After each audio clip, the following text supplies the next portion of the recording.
Compartilhando aqui minha tela com vocês. Na aula passada nós conhecemos, né, os principais eventos que levam a uma tumefação, um caso de oncologia, né, e aí falamos sobre a questão benigna e maligna. O tumor benigno, ele sempre tem bordas limitadas, ele não tem característica invasiva, né? As células alteradas sempre ficam limitadas a um nódulo, ok? Por isso é chamado benigno. Já o tumor maligno, ele não tem bordas limitadas e as células têm invasibilidade, ok? E aí, aonde ocorre o quadro de metástase, aonde o tumor, pela invasibilidade, ele começa a expandir e por via hematogênica ou linfática, ele começa a desprender células e essas células, então, começam a formar novos tumores. Isso nós chamamos de metástase. Por exemplo, numa questão aqui dos gânglios, né, linfáticos, por disseminação via hematogênica, esse tumor mamário, ele, por ser maligno e apresentar invasibilidade, ele acabou, então, né, disseminando ali pela via linfática e pode parar nos pulmões, encéfalo ou outras regiões, tá bom, pessoal? E nessa situação, ocorrendo metástase já é um mau prognóstico, né? A questão maior é sempre a prevenção, a gente vai falar um pouquinho mais nesse assunto hoje. E aí, relembrando, né, sempre os fatores que incidem sobre a célula normal que geram o processo de neoplasia, né, são sempre fatores genéticos e fatores de exposição a agentes carcinogênicos químicos, físicos e biológicos que levam à lesão no DNA.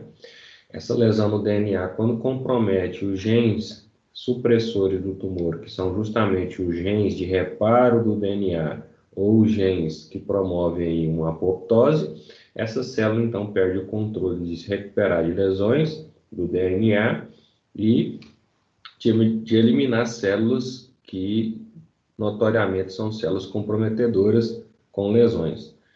E aí essas células estão livres para continuar fazendo mitoses e pelas lesões que ela já sofreu, ela acaba sofrendo sucessíveis mutações e nessas sucessivas mutações, ali como não tem já o gene de reparo de DNA, começam então a mutar proto-oncogenes, que são genes que ativam a oncogênese e promovem o crescimento celular, inferindo em multiplicação descontrolada, expansão clonal e mutações adicionais da heterogeneidade, levando a uma neoplasia maligna.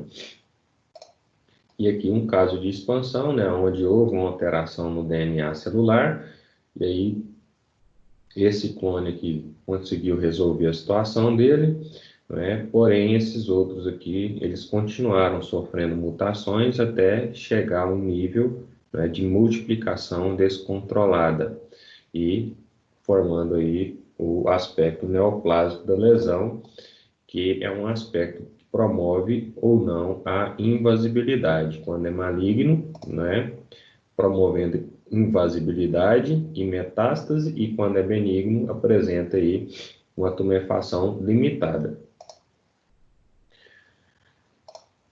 Vimos ainda a questão de agentes biológicos, né, que promovem a formação de neoplasias, que inicialmente podem ser benignas, mas podem futuramente transformar em malignidade.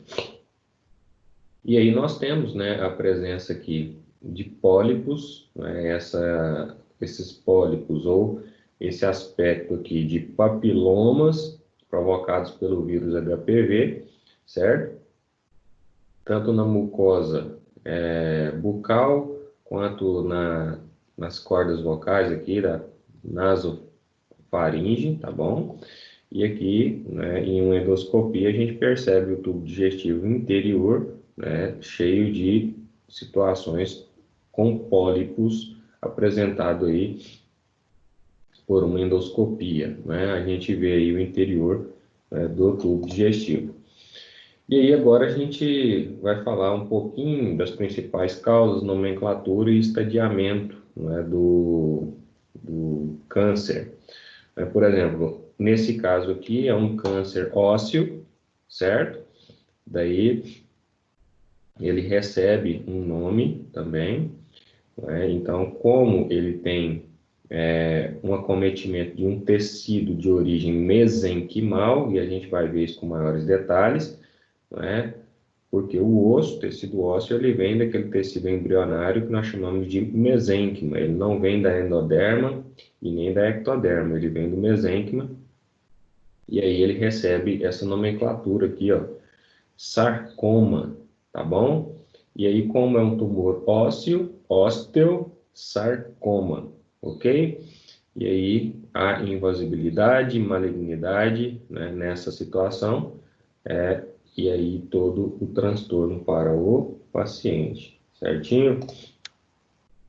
As principais causas de câncer no Brasil, entre homens e mulheres, né, estão envolvendo o cigarro, né, provocando aí no homem câncer de traqueia, brônquios e pulmões, ok?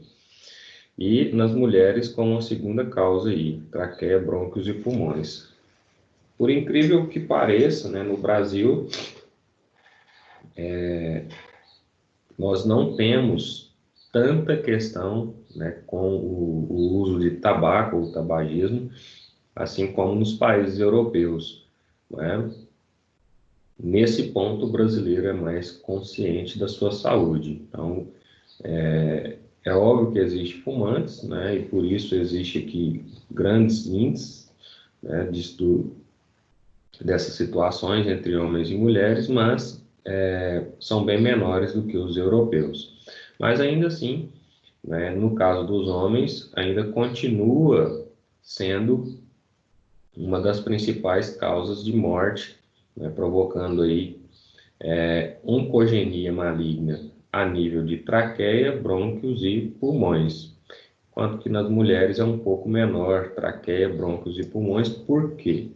Nas mulheres, o principal fator é o câncer de mama, aonde, né, essa situação aqui pode evoluir para dados como esse que nós apresentamos aqui, atingindo aí em torno de 16% das mulheres. E aí, obviamente, o exame de toque, sempre avaliando algum tipo de tumefação, é interessante, né, analisar com mamografia, com análise mais especializada, e qualquer indício, pessoal, de tumor deve ser acompanhado, tá bom? Para que não vire, né, uma situação indesejada no futuro, certinho? O homem, depois do tabaco, né, é uma situação que também acomete muitos homens, é a próstata, tá bom? 14% aí dos homens. Reparem que somando os dois juntos, né, dá em torno aí de 29%, né, alguma coisa desse tipo. E aí é maior, né, em relação a câncer de mama e fumo nas mulheres, que dá em torno de 26%, certinho?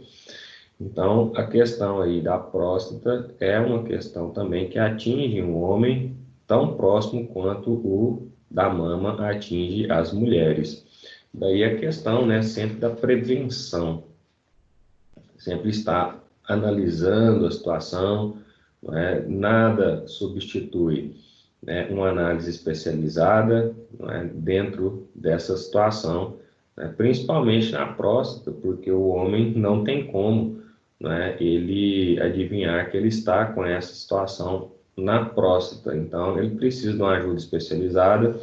Existem hoje exames e marcadores, né, bioquímicos, que nós chamamos de marcadores tumorais, mas que não substituem uma análise clínica do médico a nível de exame de toque retal.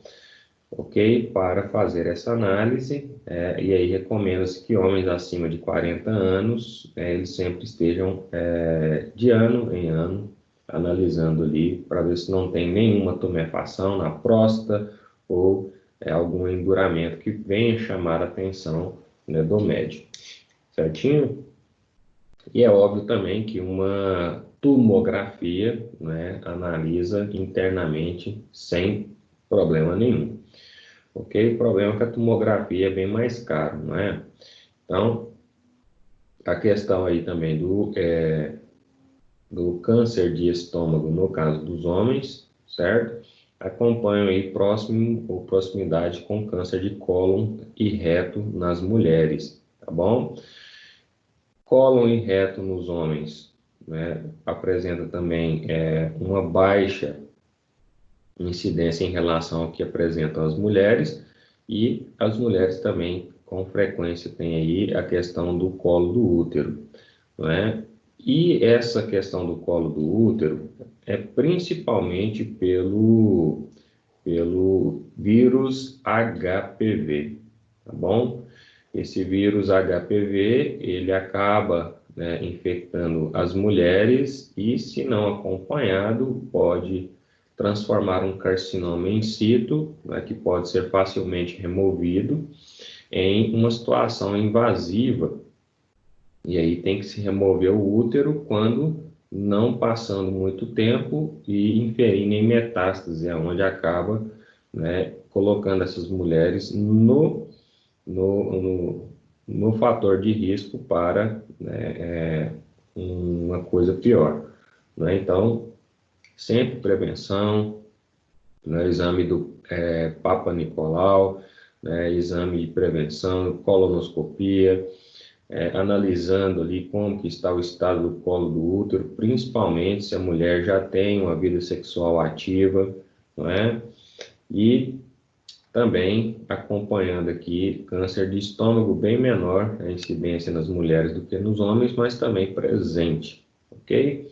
Também aqui câncer de pâncreas, né, nas mulheres, por incrível que pareça, tem maior incidência de câncer de pâncreas do que nos homens, mas uma proximidade entre um e outro, né? Nas mulheres 4,6%, nos homens 3,9%, e você, né, tem aí essa questão, né, da malignidade nesse órgão, ok? É um câncer realmente bastante complicado, né, esse câncer de pâncreas aqui, certinho? E aí você tem, né, a formação aqui de grande volume de líquido abdominal, a pessoa realmente passa uma situação muito complicada, mas se é diagnosticado a tempo, o pâncreas pode ser ali removido a parte carcinogênica, a pessoa pode voltar a ter uma normalidade. Óbvio que sempre lembrando que o pâncreas, ele tem ali as células alfa-pancreáticas produtoras do glucagon, né, que é um hormônio aí que é interessante para o emagrecimento, né, jejum prolongado, ele estimula a beta-oxidação, e também produtor de insulina, que é um hormônio hipoglicemiante, não é? Mas, entre todos os males, o pior é ficar com processo oncogênico nesse órgão.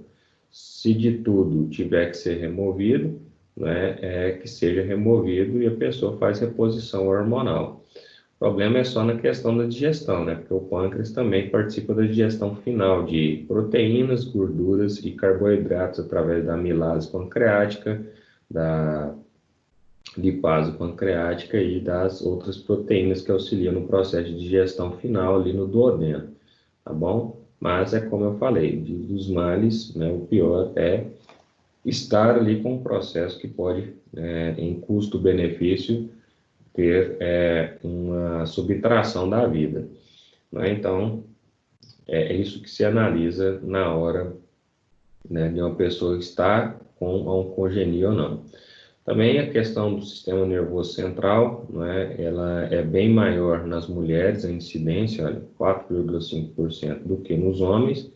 Um fator, né, a questão do sistema nervoso central é justamente o câncer de mama, O câncer de mama, como ele tem uma alta incidência nas mulheres, quando não tratado adequadamente, removido, né, adequadamente, e se esperar muito tempo, ele pode metastasiar para o pulmão, mas também pode metastasiar para o sistema nervoso central.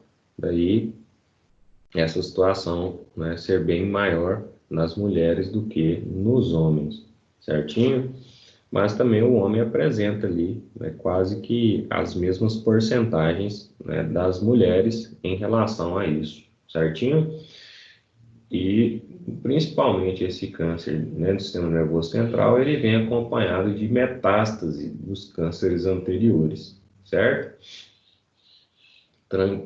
Câncer de laringe, aqui também relacionado à questão da bebida alcoólica, né, ao fumo, né, sempre relacionado a isso, certo? E a mulher também, né, apresentando aqui câncer de ovário, fígado e vias biliares, assim como isso é maior nos homens, porém a incidência é quase a mesma, né? Olha lá, 4,6, 4,2. Fato é que as principais causas de câncer, hoje estatisticamente no Brasil, são essas aqui, entre homens e mulheres, são esses tipos de câncer que mais acometem a população, tá bom? Um total aí de homens é bem maior do que o das mulheres, porém, um número bem mais próximo. Talvez a questão da gente, a exposição, né? E olha que aqui, entre essas outras causas aqui, a gente poderia elencar aí o câncer de pele, não é? Que é com certeza bem mais incidente nos homens do que nas mulheres. As mulheres têm uma tratativa melhor com o tecido epitelial, né? Entendendo ali de uma forma melhorada a questão do tecido epitelial, certo? E os cuidados, pessoal, é sempre fundamental, né? O que você tem, do que você tem se alimentado, né? Do que você tem exposto à sua vida, né? Então, procurar também, né, evitar a exposição a agentes mutagênicos, né, químicos, físicos, microbiológicos, né, como a gente viu, auxilia na queda desses índices estatísticos, visto que, né, algumas pessoas já têm uma natureza epigenética herdada, né? Então, mutações herdadas que já vêm com lesões no DNA favoráveis a uma inativação dos genes de reparo ou de apoptose, e também de genes promotores, certinho? E aí, nessa questão dos cuidados, né, sempre eu faço um alerta na questão da prevenção. Fazer exames periodicamente ajuda, ajuda, mas a melhor prevenção, né, que você pode ter é evitando mesmo algumas situações que podem ser, né, de certa forma, controladas por você, né? Por exemplo, o uso de filtro solar, a questão de não, mesmo com filtro solar, não ficar exposto a excessiva radiação, porque a gente não passa filtro solar para ficar ali bronzeando, né? Essa que é a verdade. Então, assim, se esse fator bronzeador for essencial, né, então tem os períodos essenciais para que você faça isso, num sol mais brando, né, nas primeiras horas da manhã ou no final da tarde. Nunca com sol a pino, porque aí não tem nem bloqueador solar que suporte tanta radiação ultravioleta. E é óbvio que isso vai agredir a sua pele a ponto de lesionar. Nosso sistema de reparo humano, aí eu já não falo nem de DNA, nosso sistema de reconstituição tecidual, ele é fantástico, não é? Mesmo a pessoa sendo exposta à radiação excessiva solar, ela pode ter primeiro a insolação e recuperar-se dessa insolação. Mas você sabe o que é a insolação? A insolação é quando a pele já é fritada, vamos falar assim, por radiação ultravioleta, e aquele vermelhidão característico da insolação é justamente porque os raios ultravioletas incidiram no DNA celular, formando dímeros de pirimidina. O que são dímeros de pirimidina, professor? Pirimidina são bases nitrogenadas, que nós conhecemos por timina, e citosina, Então, os dímeros de pirimidina é quando normalmente num DNA, deixa eu só amplificar aqui para eu desenhar um pouquinho. Normalmente, quando eu tenho ali no meu DNA, as bases nitrogenadas, elas se ligam uma complementar à outra, lembram disso? Aonde a adenina, ela liga com a timina, por uma dupla ligação, e a citosina liga com a guanina por uma tripla ligação, certo? E aí eu tenho as bases complementares, Adenina, timina, adenina liga com timina, timina liga com adenina, citosina liga com guanina. E aí quando a radiação solar incide, de forma excessiva, essa radiação ultravioleta, que é de baixa ionização, porém quem determina o fator nocivo é justamente o fator exposição, Quanto maior o tempo de exposição, mesmo uma radiação de baixa ionização, ela é capaz de incidir sobre o DNA, formando dímeros de pirimidina. Então, por exemplo, a adenina é uma pirimidina, não, a adenina é uma purina, a timina é a pirimidina, a citosina é a pirimidina. Incidiu aqui essa timina que estava ligada com a adenina e essa citosina que estava ligada com a guanina, há um rompimento disso e eu tenho uma ligação entre timina e citosina. É uma quebra do DNA aqui e isso promove o quê? Lesão do DNA, que infere na morte celular. Pode ver que logo depois da insolação, a pele fica vermelha, ardendo, com aquele aspecto fritado, literalmente, E depois ocorre descamação daquele tecido epitelial superficial, Mas, se essa radiação ultravioleta incidir, basalmente falando, pode alterar uma célula interna, não da superfície. A superfície descamou, vai embora, Então não tem problema nenhum, seu tecido vai reconstituir. O problema é atingir as células basais do tecido epitelial. Por quê? A gente vê ali no tecido epitelial estratificado, que ele é um tecido formado por células, que lembram tijolos, E essas células, elas têm várias camadas, então formando aí o que nós chamamos de tecido epitelial. Então, quando chega a atingir apenas as células superficiais, não tem, grandes problemas quanto a isso, não. O problema é quando, essas células superficiais, elas sendo atingidas, elas vão descamar. Mas se essa radiação ultravioleta, penetrar a ponto de atingir as camadas mais basais, então eu vou atingir essas células basais aqui, não tem como descamar isso. É onde começa o problema mutagênico, gerando ali uma carcinogênese basal que vai, obviamente, aflorar tecido afora. E aí a classificação do tumor, nós temos aí um tumor que pode ser um tumor primário, que não pode ser avaliado, que nós chamamos de TX, o T0 não há evidência de tumor primário, pós-avaliação não houve evidência do tumor. O TIS é o carcinoma in situ, ou seja, o tumor está presente e localizado. E aí tem os estadiamentos, do tumor.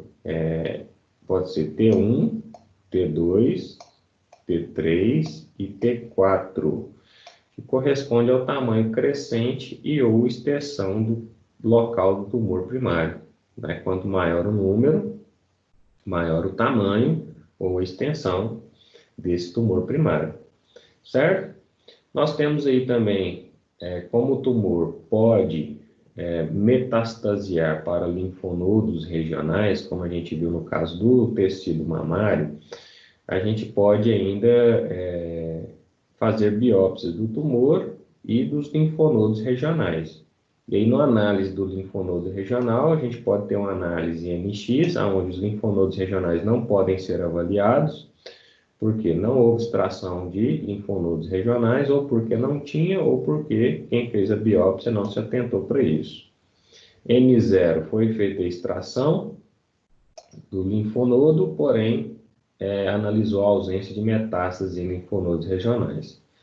E N1, N2 e N3, onde eu tenho comprometimento crescente dos linfonodos regionais em relação à presença de metástases tumorais, certinho?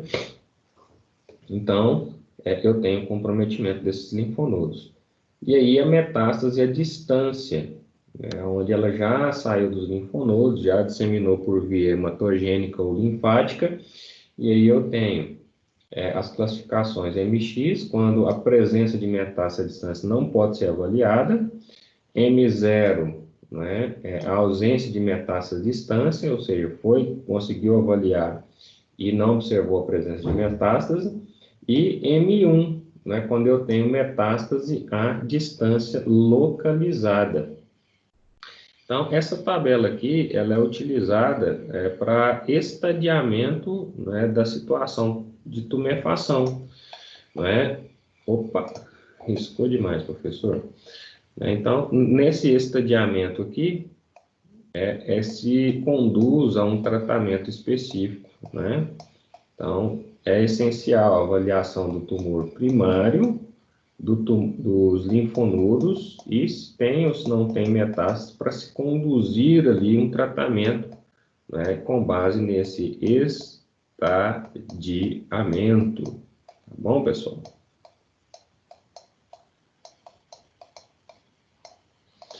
Com base nesse estadiamento. E aí chegamos à nomenclatura dos tumores. Oi? Pois não? Chegamos então aí à nomenclatura dos tumores. A designação dos tumores baseia-se na sua histogênese e histopatologia. Bom? Então, a gênese do tumor, relacionado aí ao tecido que foi acometido, e a histopatologia, se ele é benigno ou se essa tumefação é maligna. E aí, dentro desse aspecto, quando o tumor é benigno, normalmente, e via de regra, é lógico que toda regra tem sua exceção, ele é acrescido de um sufixo oma, tá bom? Então, o tumor benigno pode apresentar mais de uma linhagem celular, e neste caso, recebe, via de regra, o nome dos tecidos que compõem acrescido do sufixo oma. Exemplo: tumor benigno do tecido cartilaginoso. A célula que compõe o tecido cartilaginoso é chamada de condrócito, tá bom? Então, como atinge o tecido cartilaginoso, eu tenho, e é benigno, eu tenho um condroma, sufixo oma, significando aí que é um tecido, uma situação benigna, E condro vem de condrócito, que é a célula que compõe o tecido cartilaginoso. Então, olha aqui, o sufixo, oma, Então, finalizando aí a terminologia, e aí eu entendo que condroma é um tumor benigno de célula do tecido cartilaginoso, certo? Lipoma, Então, lipo vem de lipídio, relacionado ao tecido gorduroso, né? E aí, oma, sufixo oma, é uma benignidade. Então, eu entendo que é um tumor benigno do tecido gorduroso, certo? E aí, quando muda para glândula, né, já estou falando um tecido glandular, aí já tem a inferência de glândula adeno, né, de glandular. Adenioma vem do tecido, do sufixo de tumor benigno. Então, adenoma, tecido glandular, é com tumor benigno. Então, 3 exemplos aí para você fixar essa nomenclatura, né? Então, a gente poderia até extrapolar essa questão aqui, sempre dando origem ao nome com o tecido que compõe acrescido do sufixo, certo? Por exemplo, comumente formam-se pintinhas avermelhadas na pele, que é a formação de vasos sanguíneos, né? Que é uma tumefação benigna. E aí, como vem de vasos sanguíneos, vem de angiogênese, formação de novos vasos sanguíneos. E como é uma coisa benigna, nós temos o angioma, né? Angioma, que é uma situação benigna, né, que acontece na pele, formando várias vesículas papulosas eritematosos no tecido epitelial de quem sofre com angioma, certinho? Entenderam aí a questão dos tumores benignos, a nomenclatura? Vamos passando então para a nomenclatura de tumores malignos, não é isso?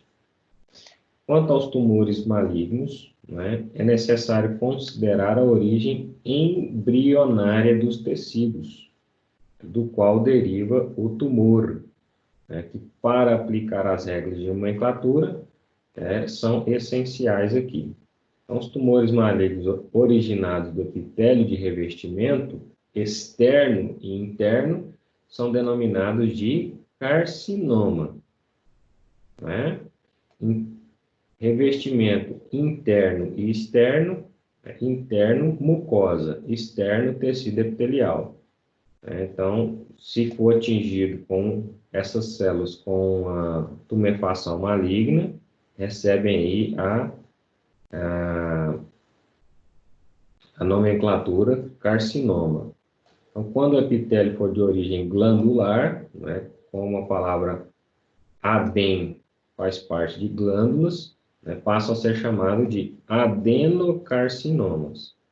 Então, se for tecido epitelial externo ou interno, externo tecido epitelial, interno mucosas, carcinoma, se for maligno, tá?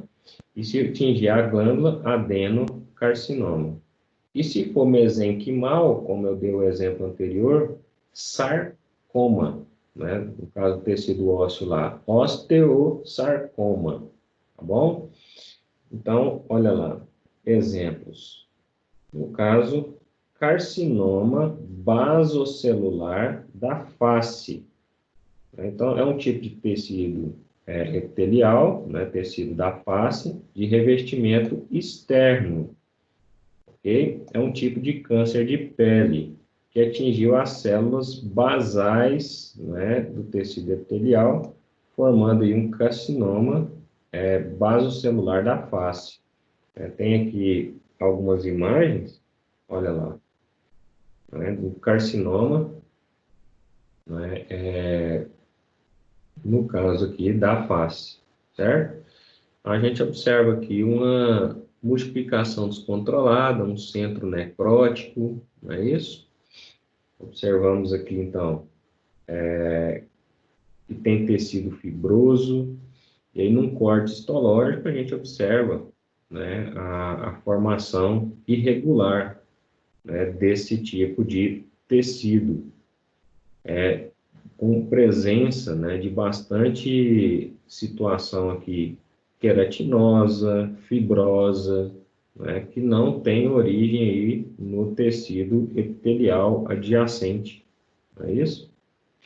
Então, formando aí uma estrutura nova, né? Nesse caso aqui, do corte histológico, a gente percebe aqui que essa estrutura nova e irregular é o processo que está estimulando, né, a carcinogênese aqui nessa situação. Certinho, pessoal? Então, carcinoma basocelular da face, aqui no caso, como atingiu a glândula que nós chamamos de ovário, adenocarcinoma de ovário, poderia ser adenocarcinoma de testículo, adenocarcinoma da tireoide, né? Tudo são glândulas e por isso recebe o nome de adenocarcinoma quando tem uma tumefação maligna em andamento, certinho? O nome dos tumores malignos originados do tecido conjuntivo mesenquimais, como eu falei, é formado pelo tecido, mais a determinação, sarcoma. A gente viu lá o osteosarcoma, mas temos outros exemplos aqui, olha, tecido cartilaginoso, quando por tumefações malignas, como ele é um tecido mesenquimal, condrosarcoma. Se fosse benigno, a gente viu condroma, né? Como é um tecido mesenquimal, e atingiu uma tumefação maligna, condrosarcoma. Tecido gorduroso, liposarcoma. Tecido muscular liso, leiomiosarcoma. Tecido muscular estriado, rabidomiosarcoma. Não é? Então, a determinação para ser liso, leio. Mio vem de músculo e sarcoma porque é um tecido mesenquimal. Rábido vem de estriado, mio de músculo e sarcoma, né, por ser tecido mesenquimal. Então, essas regras de nomenclatura, né, elas têm existem justamente para padronização, né, das questões do câncer, certinho? E aí, elas existem também, mas como já existem alguns nomes que já são consagrados, né, pelo uso antes da padronização, né, aí existem as exceções da nomenclatura. E aí, por isso, a dificuldade de enquadrar todos os tumores nessa classificação simplificada, né, existe também exceções, certo? E aí, as consagrações pelo uso de alguns termos diferentes daqueles que seriam esperados segundo a regra. Então, antes da padronização, já se tinha um uso, alguma determinação comum, e aí ficou consagrado pelo uso, certo? Vários critérios que fogem às regras antes descritas são utilizados, certo? E aí também geram exceções. E aí, a origem embrionária dos tumores, por esse critério, né, são classificados tumores originados de células blásticas que ocorrem mais frequentemente na infância. E aí são chamados de blastomas, né? Células blásticas mais frequentes na infância. E aí temos os blastomas, exemplo, hepatoblastoma, nefroblastoma, né? Então hepato vem de fígado, blastoma é de células jovens, blásticas, originárias ainda na infância. Nefroblastoma vem dos rins, né? Neuroblastoma, tecido neuronal, retinoblastoma, né, de retina ocular, e osteoblastoma, onde eu tenho ali a presença, principalmente nas crianças com formação óssea, para que promova o crescimento ósseo, na extremidade de cada osso, vou desenhar um ossão aqui, olha, na extremidade de cada osso a gente tem as epífises ósseas, né? Essas epífises ósseas, né, no tecido ósseo das crianças, elas é uma parte do osso, né, onde contém ali vários osteoblastos, né? E aí o osso pode expandir no seu comprimento. E aí todo o osso das crianças apresenta essa parte aqui de epífise óssea nas extremidades, apresentando osteoblastos, né? que se transformarão em células calcificadas ósseas, que nós chamamos de osteócitos, certo? E aí, quando atinge esses tecidos embrionários de osteoblasto, eu tenho um osteoblastoma, ok? Da mesma forma, atingindo aí outros órgãos como fígado, rim, neurônios e retina ocular, certinho? Também nós temos os usos de epinômios, né, consagrado pelos pesquisadores que estudaram, né, aonde utilizam o nome dos cientistas que descreveram a primeira vez, porque a sua origem demorou a ser esclarecida ou porque os nomes ficaram consagrados pelo uso. Exemplo, linfoma de Burkitt, né, o sarcoma de Ewing, né, que é um problema tecido ósseo, sarcoma de Kaposi, né, tumor de Wills, nefroblastoma, e tumor de Brukenberg, adenocarcinoma mucinoso metatásico para ovário. E outros nomes, né, que tem uso consagrado aí, pelos autores que deram origem. Então, a gente vê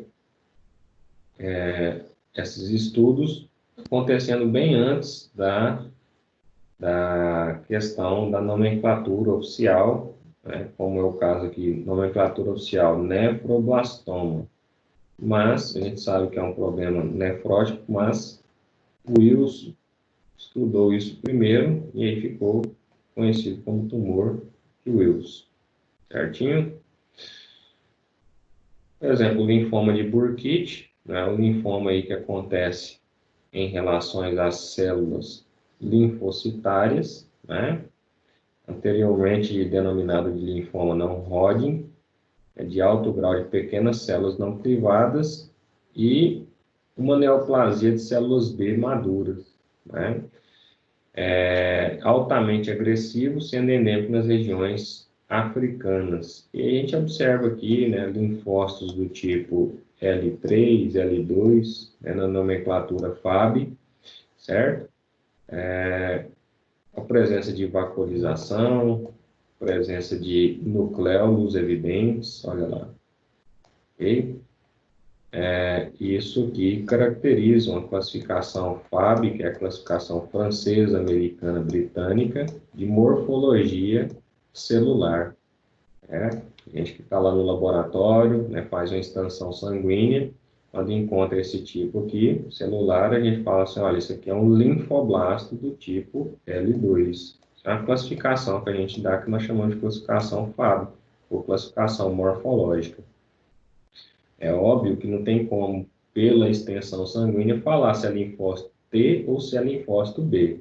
Aí precisa da imunofenotipagem para dizer que é uma leucemia linfóide, né, de células B, ok?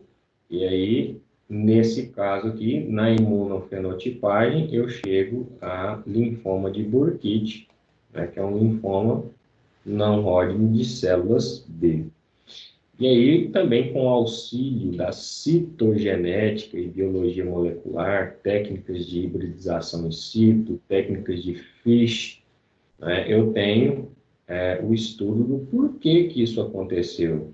E normalmente existem translocações cromossômicas do material genético, né?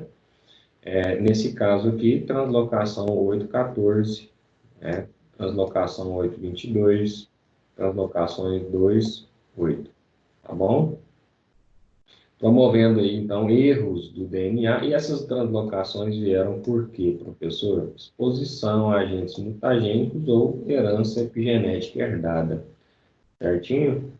E aí eu tenho, né, a formação dessa situação aqui, que é uma expansão clonal de células malignas a nível, né, de células B, né? E isto é invasivo, acabando por gerar aí o problema leucêmico na pessoa, certinho?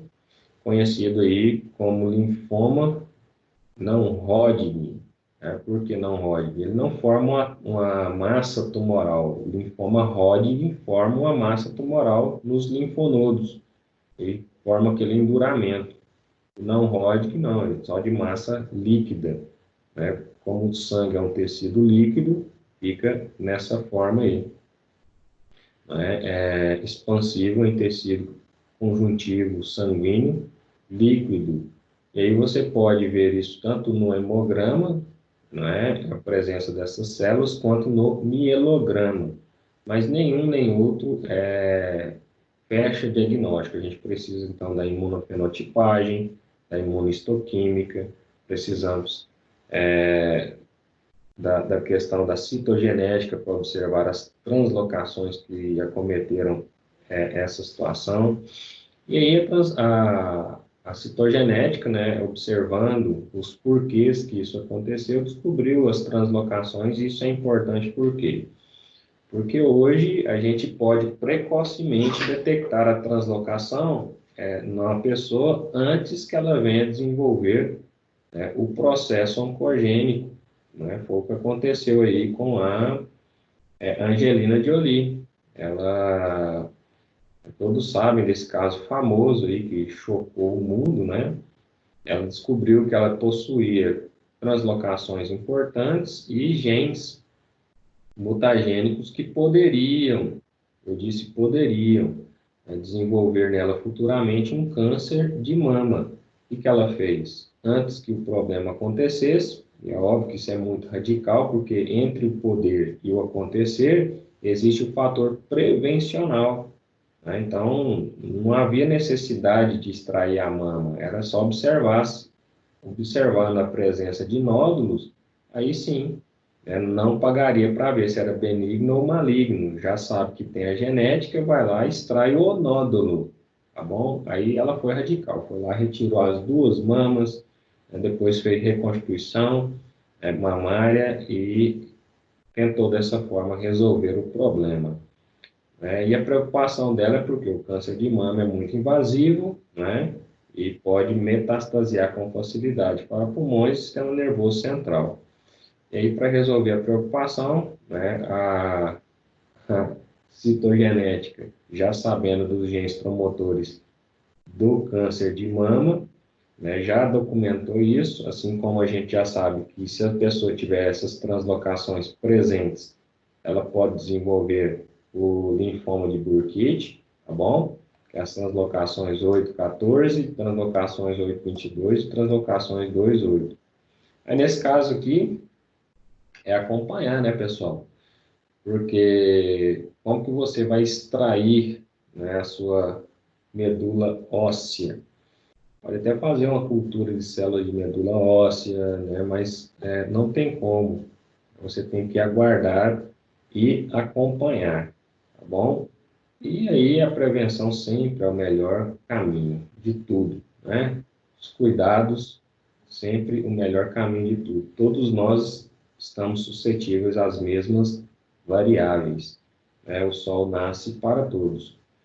Então, todos nós estamos suscetíveis às mesmas variáveis e aí sempre o fator prevencional é que faz a diferença. Morfologia tumoral, né? Os carcinomas e adenocarcinomas recebem os nomes complementares que melhor classificam sua morfologia macro e microscópica. Então, além de falar que é um carcinoma, tecido epitelial ou mucoide, ou adenocarcinoma, que são tecidos glandulares, eles também recebem nomes complementares, né? Por exemplo, epidermoide, né? Por exemplo, carcinoma epitelial epidermoide, é um nome complementar àquele que a gente viu, né? Então, por quê? Proliferam células escamosas que, depois de um tempo, podem dar origem a metástases distantes em órgãos internos, como pulmões, colo do útero e na mucosa da boca, certo? Então, esse epidermoide é para alertar o fator metatásico que esse tumor tem, né? E foi justamente aquilo que eu mostrei para vocês. Uma situação dessa daqui tem que ser removida com certeza, mas ele pode metatasear, né, para outros órgãos, certo? Olha lá, né? No músculo glossofaríngeo, né? O centro necrótico, é bastante complicado, né, gente? E apresentando aí o córtex histológico, a gente observa, né, o carcinoma epidermoide, né, o centro ali com bastante células afetadas, né? E a gente vai ver, né, um pouquinho dessa situação, né, em uma breve videoaula aqui, explanando um pouquinho sobre esses tecidos, né, de cortes histológicos, para que vocês entendam um pouco melhor, certinho? E está justamente ali, ó, pessoal. Eu vou entrar aqui agora, meu login e senha, mas, né, está lá no seu AVA. Isso daqui já está plotado lá no seu AVA, tá bom?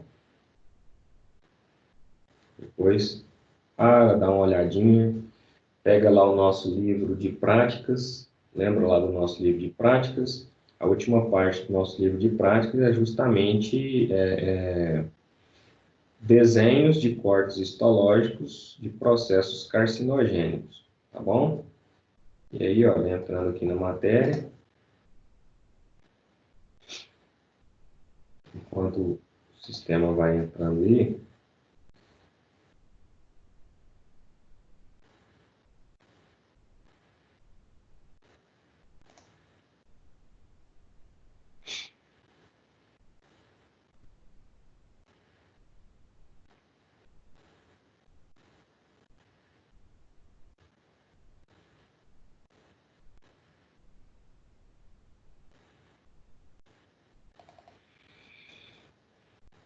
vou mostrar aqui o caderno, né?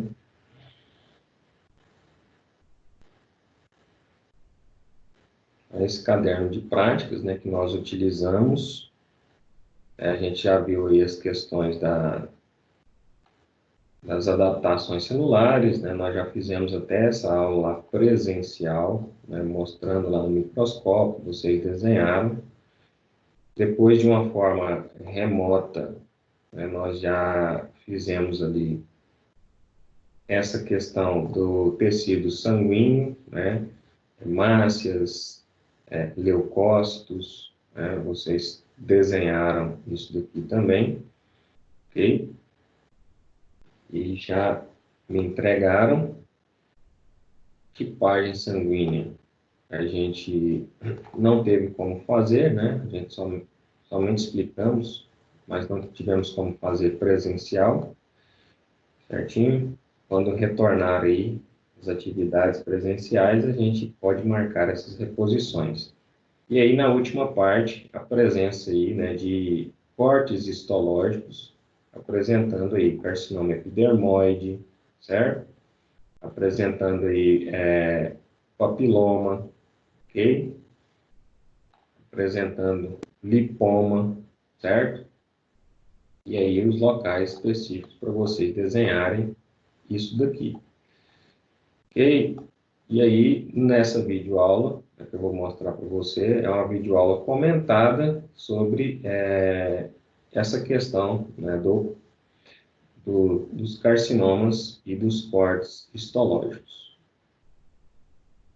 Então, aonde que ela se encontra? Lá no seu ambiente virtual, você tem aqui a aula prática, né?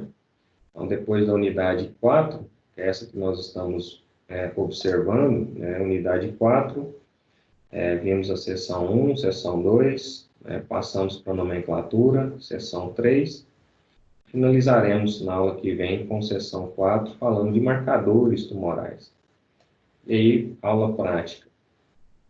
Clicando aqui na aula prática, você pode vir aqui nas videoaulas práticas, tá bom? Isso aqui vai te auxiliar no processo ali de desenho do nosso caderno de atividades práticas, tá bom, pessoal? E enquanto vai abrindo aqui, você vai colocar no vídeo 4, tá bom? Que é o vídeo referente a essa aula prática. E aí tem, né, tudo aquilo que nós falamos, na teoria, aqui também, e lá no finalzinho, né, apresenta aí a questão das lâminas. Então, lá no finalzinho mesmo, depois de 42 minutos,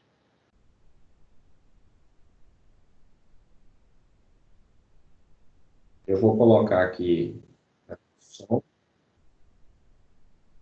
para que você possa observar aqui justamente essa aula de patologia. Só vou...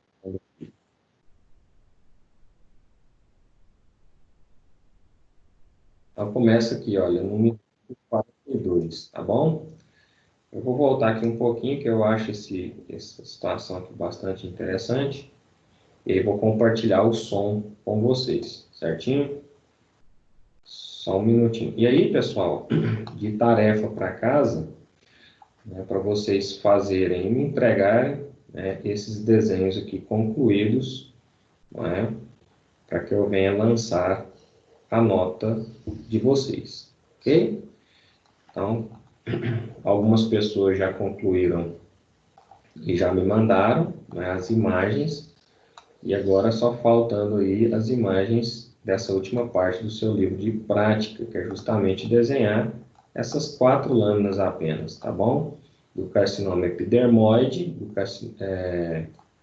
em aumento de 10, depois em aumento de 400 vezes, e depois o papiloma em aumento de 100, né, e aumento do lipoma aqui, aumento de 100 vezes, para você perceber, né, a questão da expansão, né, do lipoma. Olha aqui, lipoma, né, você vê aqui claramente essa questão de expansão do lipoma, certo? Do papiloma também não é diferente, você vê aqui, né, a questão da verruga, né, e a formação aqui invasiva, né, no tecido epitelial.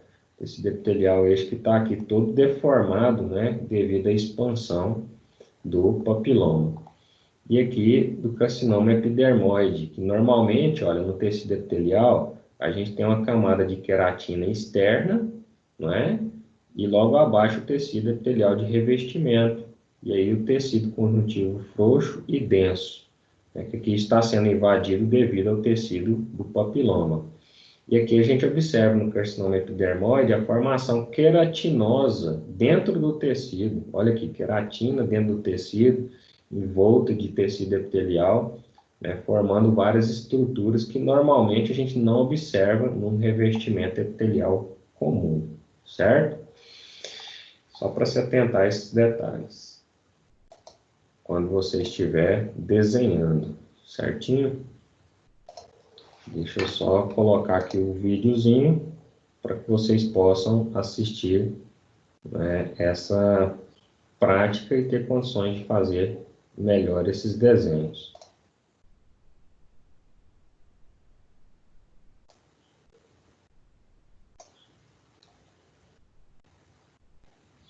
E aí, aula que vem, a gente volta falando aqui de marcadores tumorais, certinho? Para finalizar essa questão dos marcadores tumorais, certo, pessoal? Deixa eu fazer uma presença aqui, rapidinho. Isso.